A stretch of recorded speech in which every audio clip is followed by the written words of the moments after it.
ನೋಡಿ, ಈಗ ಟಿವಿಕೆ ದುರಂತದಲ್ಲಿ, ರ್ಯಾಲಿ ದುರಂತದಲ್ಲಿ ಸಾವಿನ ಸಂಖ್ಯೆ ಏರಿಕೆ ಆಗಿದೆ. ದುರಂತದಲ್ಲಿ ಮೃತಪಟ್ಟಂತವರ ಸಾವಿನ ಸಂಖ್ಯೆ 36ಕ್ಕೆ ಏರಿಕೆ ಆಗಿದೆ. ತಮಿಳುನಾಡು ಸರ್ಕಾರದಿಂದಲೇ ಬಂದಿರುವಂತಹ ಅಧಿಕೃತ ಮಾಹಿತಿ ಇದು.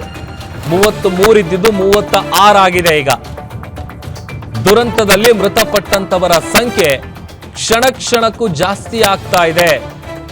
ಈಗ 36ಕ್ಕೆ ಬಂದು ನಿಂತಿದೆ ಸಾವಿನ ಸಂಖ್ಯೆ. ಇನ್ನೂ ಕೂಡ ಸಾವು ನೋವು ಹೆಚ್ಚಾಗುವಂತಹ ಸಾಧ್ಯತೆ ಇದೆ ಅನ್ನುವಂಥ ಮಾಹಿತಿ ಗೊತ್ತಾಗ್ತಾ ಇದೆ. ಒಂದಷ್ಟು ಜನ ಟ್ರೀಟ್ಮೆಂಟ್ ಪಡ್ಕೊಳ್ತಾ ಇದ್ದಾರೆ.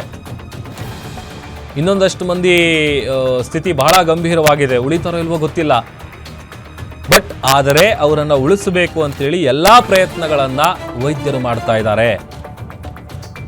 36 ಮಂದಿಯ ಪೈಕಿ 10 ಜನ ಚಿಕ್ಕ ಮಕ್ಕಳೇ ಇದ್ದಾರೆ. ಸುಮಾರು 60ಕ್ಕೂ ಹೆಚ್ಚು ಜನರಿಗೆ ಚಿಕಿತ್ಸೆ ಆಗ್ತಾ ಇದೆ. ಸಾವಿನ ಸಂಖ್ಯೆ 36ಕ್ಕೆ ತಲುಪಿದೆ. ಇನ್ನೂ ಕೂಡ ಸಾವಿನ ಸಂಖ್ಯೆ ಜಾಸ್ತಿ ಆಗುವಂತಹ ಸಾಧ್ಯತೆ ಇದೆ ಅನ್ನುವಂಥ ಮಾಹಿತಿ ಕೂಡ ಗೊತ್ತಾಗ್ತಾ ಇದೆ. ತಮಿಳುನಾಡು ಸರ್ಕಾರನೇ ಕೊಟ್ಟಿರುವಂತಹ ಮಾಹಿತಿ ಇದು.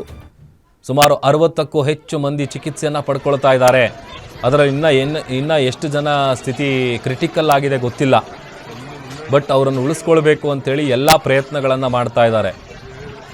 ಆಮೇಲೆ ಅಷ್ಟು ಜನ ಇದ್ದಂಥ ಸಂದರ್ಭದಲ್ಲಿ ಏಕಾಏಕಿ ಉಸಿರಾಡೋದಕ್ಕೆ ತೊಂದರೆ ಆಗುತ್ತೆ, ಒಂಥರ ಸಫೋಗೇಟ್ ಆಗ್ತಾ ಇದೆ ಅಂತ ಅಂದರೆ ಆ ಗಾಬರಿಗೇ ಒಂದಷ್ಟು ಜನ ಜೀವ ಬಿಟ್ಬಿಡ್ತಾರೆ.